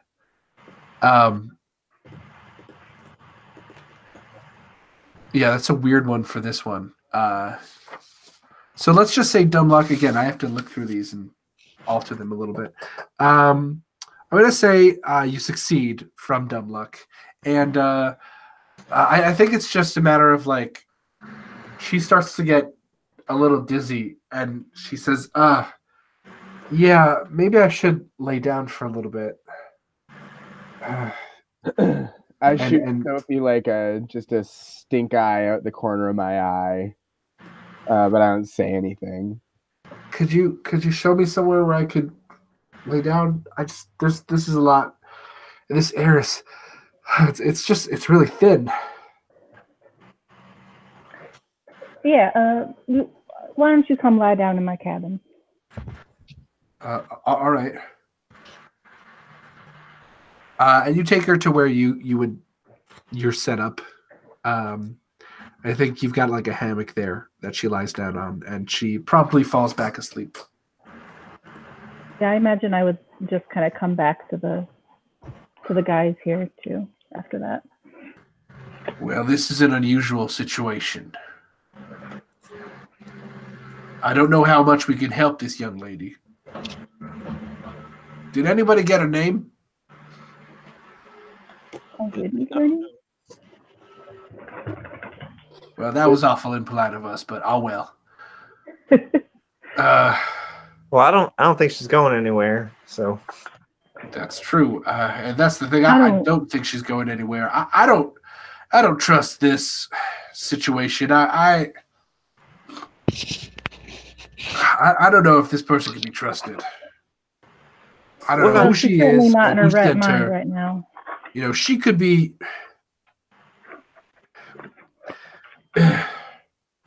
Well, could the 3 of you come over here for a second? Sure. Well, Dusty, you're already familiar with the ultimate purpose of this venture, but well, I was hoping to not have to reveal this to you so early, but it seems we have dealt with a lot of unusual circumstances. The intention of this venture is to go to the Halleck's Tower. But why though? Well, to put it simply, you saw that thing. That marshal, that's what they call them.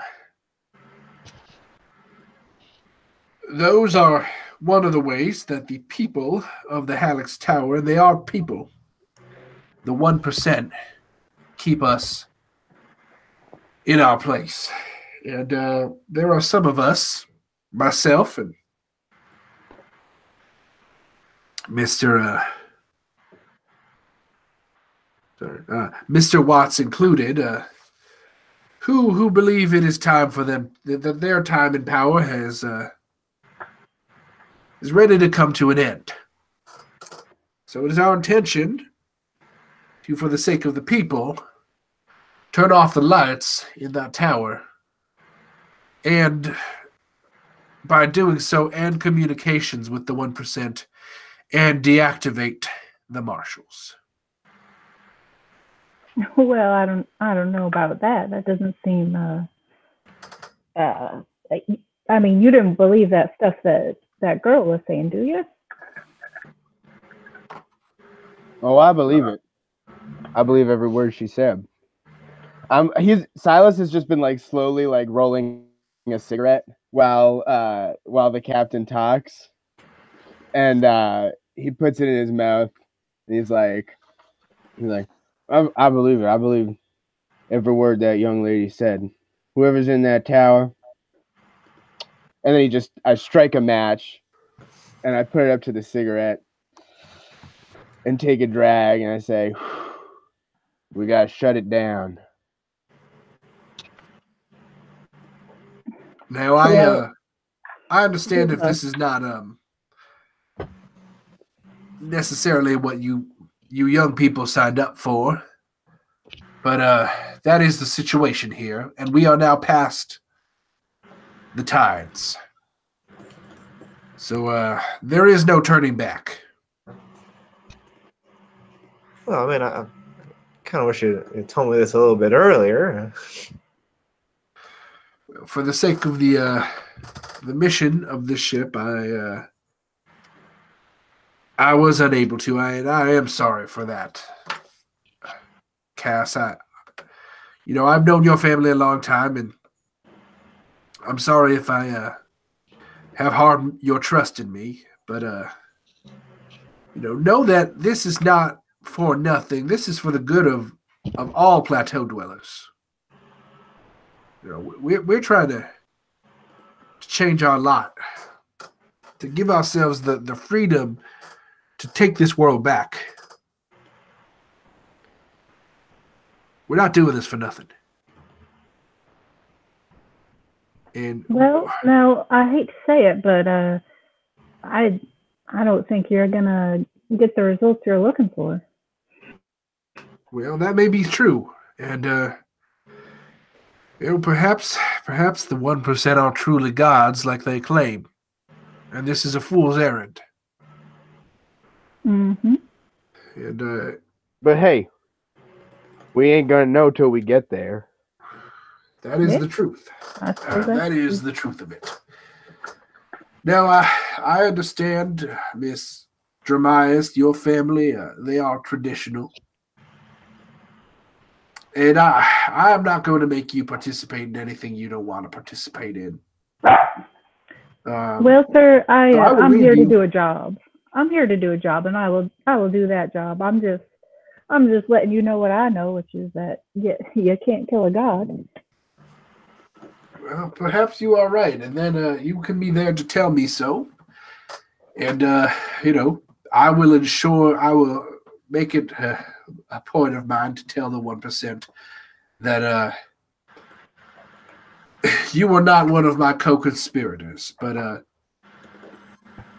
as long as I can rely on you to continue doing your job, well, then regardless of how this mission goes, you will have performed your duties, you will receive your pay, and you will receive my commendation. Well, that's all I'm here to do, so that's all right by me. All right. I appreciate your being accommodating. I would also ask that you don't go telling the rest of the crew about this situation. Like I said, it is sensitive information. Well, how many people know about this mission of yours? A few of us, senior staff, first mate, second mate. The doctor knows. The master cargo knows. That's actually, that's the one who vouched for you. I thought you were. I actually thought you were on the up and up. I suppose not.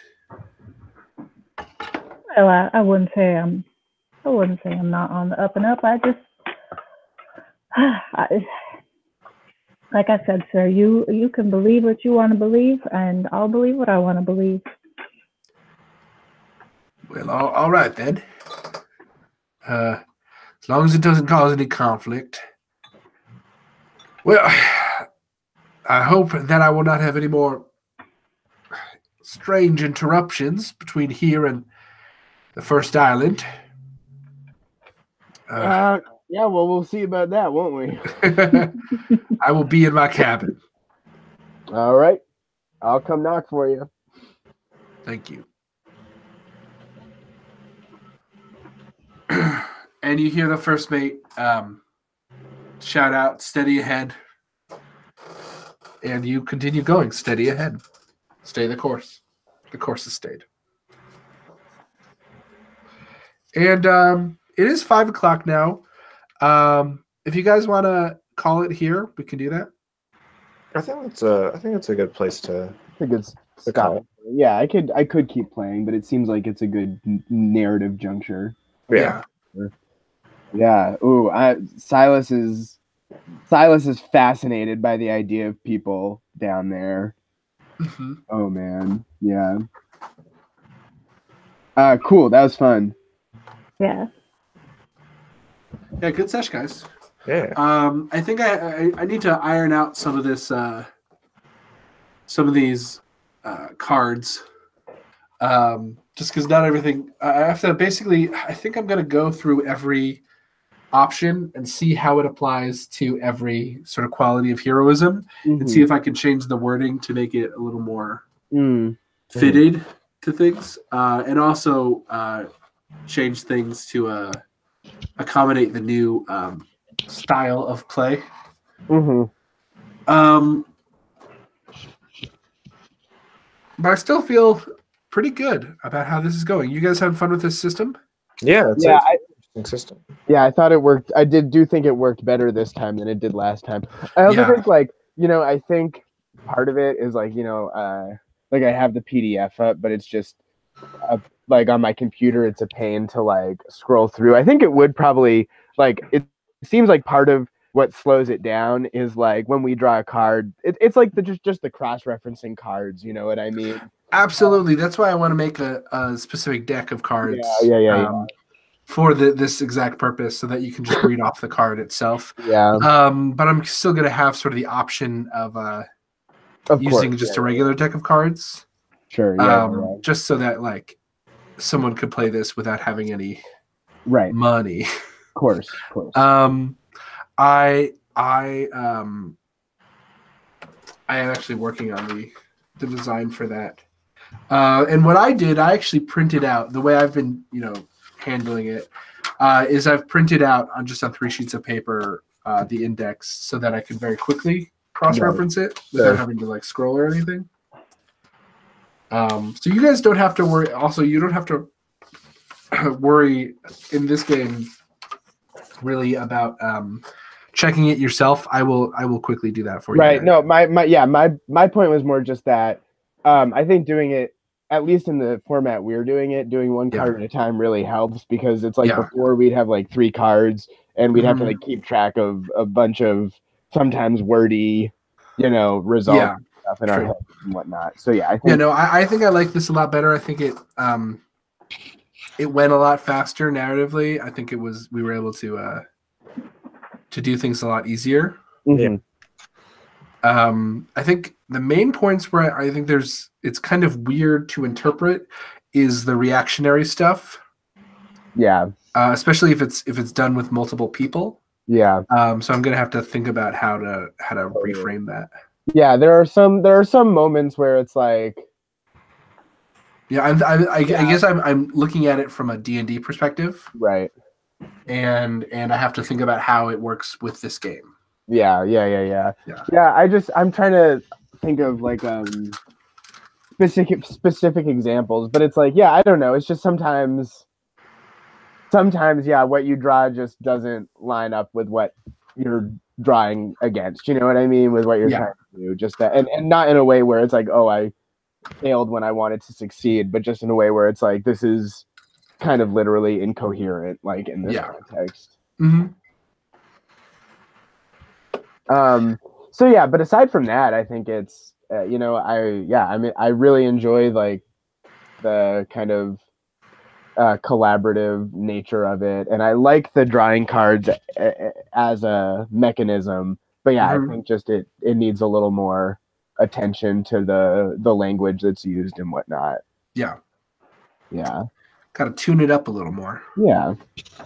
No, I think it has like incredibly solid bones to it, but it's just like some of the details are just like need to be just ironed out. But I really like the system in general. Cool, thank you. Yeah, it's nice that it's like so simple and you don't have to do a lot of math every time you need to resolve something. You don't have to do modifiers and add. Yeah, I wanted it to feel that way. I wanted it to be like more about the narrative than anything else. I want it to be more about the story. And I like that, sometimes it gives you something that like is hard to fit into the situation. I don't necessarily think that's bad though, because it sort of forces you to think on your feet. Totally. No, not all the time. Like I think most of them are pretty applicable with some interpretation to most situations, but there were a couple that just didn't make any sense. So those I could understand, like how are you supposed to work with that. So there's definitely stuff I need to rephrase. But I think for the most part, I like the sort of improvisational storytelling element to it. Yeah, it's very fun. I wonder if, the cards are a pretty good structure, but have you ever played any of these like more narrative indie type games? Like I'm thinking of like Fiasco or like Dogs in the Vineyard or any games like a lot of the Bully Pulpit games. They're a company, but anyways, they are also kind of focused towards collaborative, narrative-driven storytelling gaming that doesn't rely on dice rolling and a lot of number crunching and math and stuff. But they also all provide what they do that like most tabletop RPGs don't do is they generally provide like a really rigid structure for how scenes are set and like kind of the rules for playing a scene out sort of. And you may not want to go in that direction. But I have actually I've played and seen games like that. Yeah. And like there's definitely something to that. I wanted it to be a little more freeform. Sure. Yeah.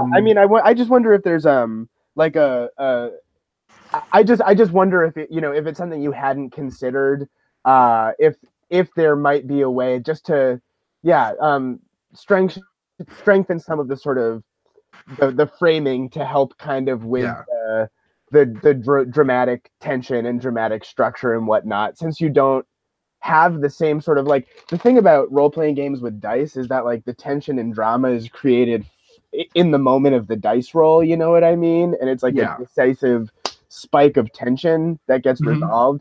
And like with the and that's part of like the pleasure of playing the game. And like with this system, it doesn't have quite that same, I don't know if it's like a dopamine release or whatever it is with the deck turning. It doesn't have that quite same, at least for me, like building of tension and then like releasing of the tension in a moment. So I'm just thinking about, maybe there's some way to,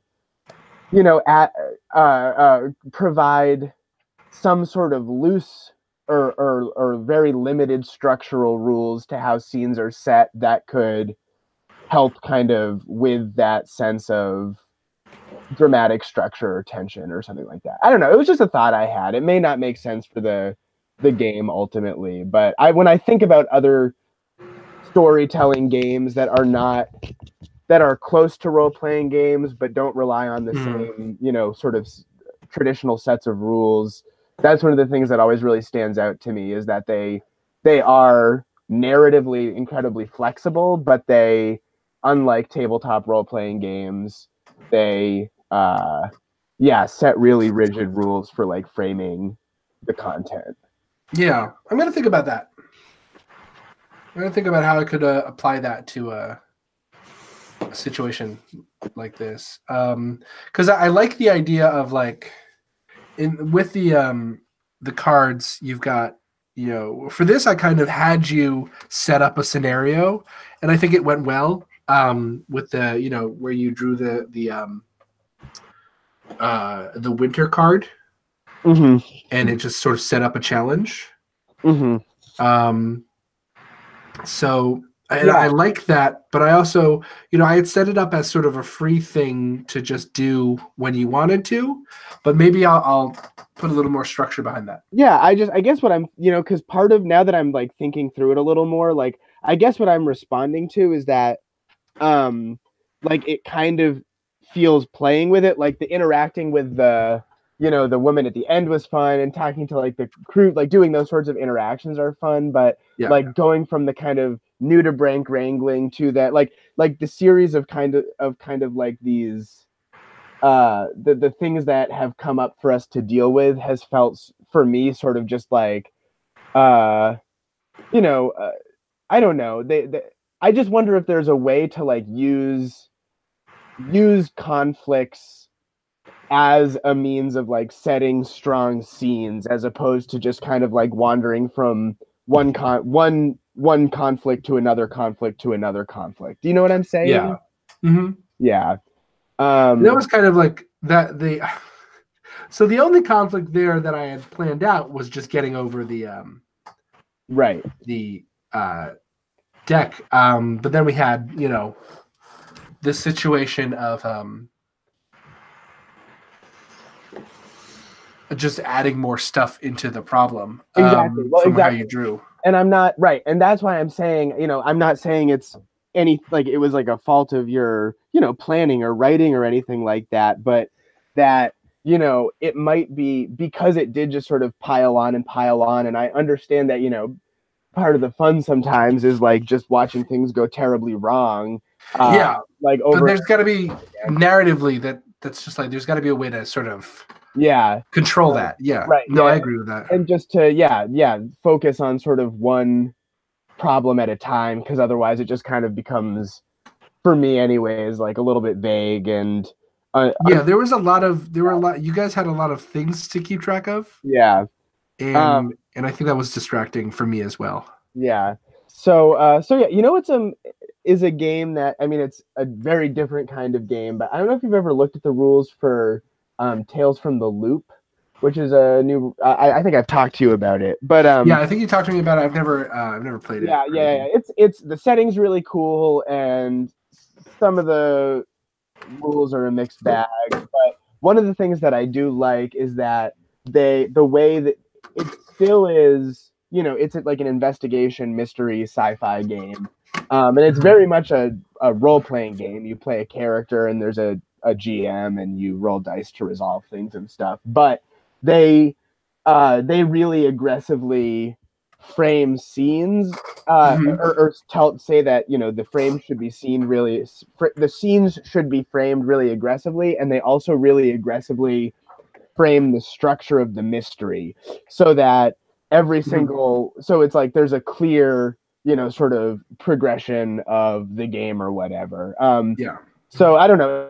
It's just, you might find something if you take a look there, because that is a more traditional RPG that does pull from the indie gaming sort of tradition of narrative games, So just a thought. Yeah, I don't know. It may be a red herring, but I'm gonna genuinely and like seriously think on that, and how to maybe add more structure to the game without overcomplicating it. Because I do want the game to be like fairly simple to pick up, and I think definitely I'm happy with the world building elements of the game. And I like how collaborative it is. I even think there's a way I could make it maybe more collaborative. I've been looking into a lot of games that are GM-less games, which is a really cool concept. Totally. Which I don't think I would go all the way in that direction with this game, but I think there's definitely like some stuff I could learn from that. For sure. Yeah. Another, well, yeah, and you know what's interesting? Another game you might want to take a look at that is very, very, very different from what we're doing here. But there's this game called Red Markets, which is a zombie apocalypse game, horror game, survival game. But the game master, the terminology for the game master is that they are the market. So it's, it's sort of like the idea of you being the fates instead of like the dungeon master, that the market in Red Markets is not, they don't like plan a story ahead of time. They don't like come up with devious traps for the players to fall into. They just present like the forces of the market. They roll the dice, they just reference the tables, and they just kind of present. So there is a GM, but it's not like this sort of omnipotent. Well, they are omnipotent. They do have ultimate power, but they're not. You know what I'm saying. I do. Yeah. I know what you mean. Yeah. And so I don't know. There may be something there as well. But I don't know. That's a huge rule book. I don't know. I can send you the PDF if you're interested. But I'm trying to think of other games. Like I don't know, like Fiasco I mentioned. Are you familiar with that one at all? Yeah, that one I am familiar with. Have you played it? I haven't played it, but I have listened to podcasts where it is played. Yeah. So like in terms of kind of like the idea of being collaborative or GM-less or whatever, like one of the things that's fun about the way that is presented is that each like the players take turns doing scenes, but like the other players have serious input onto whether the scene ends like poorly or well for the character in question. And also it means that all characters get sort of equal, all the players get equal time more or less, and the characters kind of all get equal attention and stuff. Yeah, I was looking into a game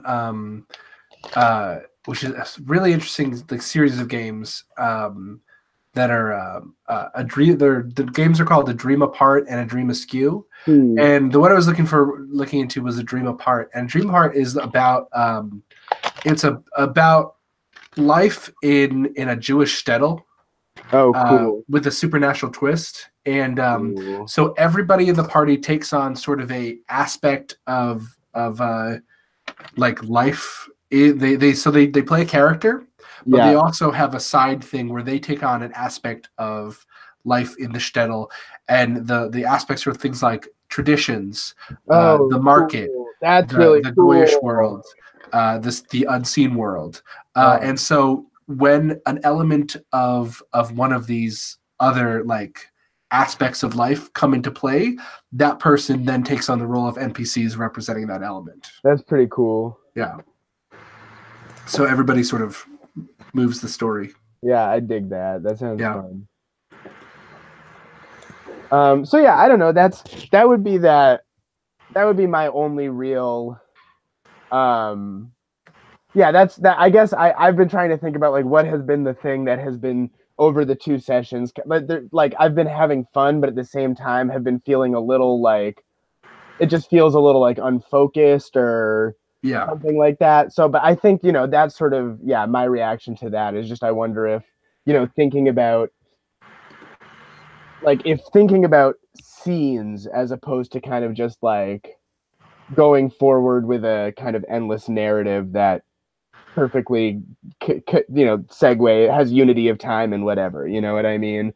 Yeah. I wonder if that would help with focusing the action and not making it feel like kind of just like, all right, we're dealing with this thing, and here's a thing that adds to that thing, and here's a thing that adds to that thing, and here's a thing that adds to that thing, Mm-hmm. Yeah. Yeah. Okay. I'm going to really think on that, and if I have any major sort of rule changes, I'm going to let you guys know. Cool. The next session. Cool. Thank you all for participating and playing once again. Thank you. This was very constructive playtest. Yeah, in spite of, and I offer all criticism after having enjoyed playing the session and, with love and respect always. Thank you. I appreciate that. All right. Have a good night, everybody. You too. Take it easy. Thank you. I'm going to go recover from this illness. Do it. All right. All right. Good night, All everybody. right. Bye. Good night.